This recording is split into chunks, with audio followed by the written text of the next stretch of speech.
కేకేఆర్‌కి, గుజరాత్‌కి match అయింది. ఈ match అయితే చాలా ఇంట్రెస్టింగ్‌గా జరిగింది. అయితే ఫైనల్‌గా కేకేఆర్ అయితే ఈ మ్యాచ్‌లో గెలిచింది. ఇక్కడ కేకేఆర్ టీమ్ వచ్చేసి పెద్ద స్కోర్ అయితే కొట్టింది. ఫిన్ ఆలన్ ఇంకా రఘువంశీ వీళ్ళిద్దరూ అయితే చాలా బాగా ఆడారు. అయితే జీటీ టీంలో సాయి సుదర్శన్ అయితే రిటైర్డ్ అవుట్ అయ్యాడు. సో టార్గెట్ అనేది ఎక్కువ ఉండడంతో జీటీ టీం అయితే కొట్టలేకపోయింది. అంటే గుజరాత్ వాళ్ళకి 200 ఎక్కువ అని చెప్పాలి. అయితే ఈ మ్యాచ్‌లో ఇంకేం జరిగింది? కేకేఆర్ బౌలింగ్‌లో ఎవరు ఏశారు? సో, ఇప్పుడైతే ఈ వీడియోలో మాట్లాడుకుందాం. టాపిక్ దగ్గరికెళ్ళే ముందు మీరైతే ఒక లైక్ ఏసుకోండి. మీరు లైక్ కొడితే ఈ వీడియో వచ్చేసి ఇంకో ముగ్గురికి రీచ్ అవుతుంది. సో, టాపిక్ దగ్గరకొచ్చేస్తే కేకేఆర్ టీమ్ అయితే ఫస్ట్ బ్యాటింగ్ ఏస్తుంది. ఇక్కడ ఫిన్ ఆలన్ అయితే ఇరగదీశాడు. కేవలం 35 బాల్స్‌లో 93 కొట్టాడు. ఇక్కడైతే తన సెంచరీని మిస్ చేసుకున్నాడు. ఇతను ఇంత బాగా ఆడుతుంటే ఇంకో పక్క రహానె మాత్రం చాలా స్లో ఆడాడు. అయితే వీళ్ళిద్దరూ అవుట్ అయిపోయాక రఘువంశీ ఇంకా కెమెరాన్ గ్రీన్ వీళ్ళిద్దరైతే ర్యాంప్ ఆడించారు. రఘువంశీ వచ్చేసి 44 బాల్స్‌లో 82 కొట్టాడు. ఇక్కడ రఘువంశీ అయితే మొహమ్మద్ సిరాజ్‌ని ఉతికేశాడు. మొహమ్మద్ సిరాజ్ బౌలింగ్‌లో పిచ్చ కొట్టుడు కొట్టాడు. అయితే ఇంకో పక్క కెమెరాన్ గ్రీన్ తక్కువేం ఆడలేదు. ఇతను కూడా హాఫ్ సెంచరీ వేసుకున్నాడు. ఇక్కడైతే రఘువంశీకి మంచి కెరీర్ ఉంది. ఇతను ఫ్యూచర్ లో రికార్డ్స్ అయితే క్రియేట్ చేస్తాడు. సో ఓవరాల్ గా కేకేఆర్ అయితే 247 కొట్టింది. జీటీ బౌలింగ్ లో సిరాజ్ ఇంకా రషీద్ ఖాన్ వీళ్ళిద్దరైతే హాఫ్ సెంచరీ వేసుకున్నారు.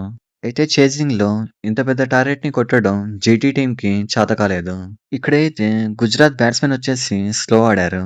అంటే ఇక్కడ శుభ్మన్ గిల్ వచ్చేసి తన పర్సనల్ రికార్డ్స్ కోసం ఆడుతున్నట్టుంది. టీం కోసం ఆడినట్టు ఎక్కడ కూడా కనిపించలేదు. ఇక్కడ శుభ్మన్ గిల్ అయితే బాల్స్ ని వేస్ట్ చేశాడు. ఇంకా సాయి సుదర్శన్ విషయం దగ్గరకు వచ్చేస్తే ఇతనికైతే ఇంజురీ అయింది. సో ఇతనైతే రిటైర్డ్ అయ్యాడు, మళ్ళీ వచ్చాడు. 19th ఓవర్ లో సాయి సుదర్శన్ అయితే బాల్స్ మొత్తం వేస్ట్ చేశాడు. ఇంకా జోస్ బట్లర్ కూడా కొంచెం కొట్టి అవుట్ అయిపోయాడు. సో వీళ్ళైతే ఇంత పెద్ద టార్గెట్ ని కొట్టలేకపోయారు. కేకేఆర్ బౌలింగ్ లో సునీల్ నరైన్ అయితే చాలా బాగా వేశాడు. సో సునీల్ నరైన్ కి అయితే మ్యాన్ ఆఫ్ ద మ్యాచ్ వచ్చింది. అయితే ఈ మ్యాచ్ లో పతిరానా అయితే ఆడాడు. ఒక్క ఓవర్ మాత్రమే వేసి తనకి ఇంజురీ అయిందని వెళ్ళిపోయాడు. ఈ మ్యాచ్ ని ఓడిపోవడంతో గుజరాత్ టీం అయితే టాప్ 2 లోకి వెళ్ళడం కష్టమే అని చెప్పాలి. సో ఈ రోజు అయితే బెంగళూరు ఇంకా పంజాబ్ వీళ్ళిద్దరికైతే మ్యాచ్ ఉంది. ఈ మ్యాచ్ గురించి ఇప్పుడైతే మాట్లాడుకుందాం. ఇక్కడైతే బెంగళూరు టీం అయితే టాప్ 2 లో అయితే ఉంది. ఇంకా పంజాబ్ టీం అయితే వరుసగా మ్యాచ్లని ఓడిపోతుంది. వీళ్ళ పర్ఫార్మెన్స్ పరంగా చూసుకుంటే బెంగళూరు టీం అయితే స్ట్రాంగ్ గా ఉంది. కానీ పంజాబ్ టీం కంబ్యాక్ ఇస్తే మాత్రం బెంగళూరు టీం అయితే తట్టుకోలేదు. ఒకవేళ ప్రియాంశార్య 10 ఓవర్లు ఉన్నట్టయితే మ్యాచ్ అనేది వన్ సైడ్ వేస్తాడు. ప్రియాంశార్య 10 ఓవర్స్ ఉన్నా కూడా భువనేశ్వర్ కుమార్, ఎజిలుడ్ అయితే అసలు సరిపోరు. ఇక్కడైతే పంజాబ్ టీం వచ్చేసి వాళ్ళ బౌలింగ్ ని ఇంప్రూవ్ చేసుకోవాలి. ఇంకా ఢిల్లీకి, రాజస్థాన్ కి మ్యాచ్ ఉంది. ఈ మ్యాచ్ లో మోస్ట్లీ రాజస్థాన్ అయితే గెలవచ్చు. రాజస్థాన్ టీం గెలిస్తే వీళ్ళకైతే ప్లే ఆఫ్స్ కి వెళ్లే ఛాన్స్లు ఎక్కువ ఉంటాయి. ఇక్కడ రాజస్థాన్ టీం కి టైం కూడా ఎక్కువ దొరికింది. సో చూద్దాం ఈ మ్యాచ్ లో ఎలా ఆడుతుందో.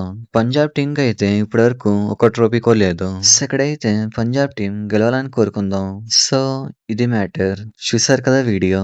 ఇలాంటి మరిన్ని వీడియోస్ కోసం లైక్, షేర్, సబ్స్క్రైబ్ చేయండి. Thank you.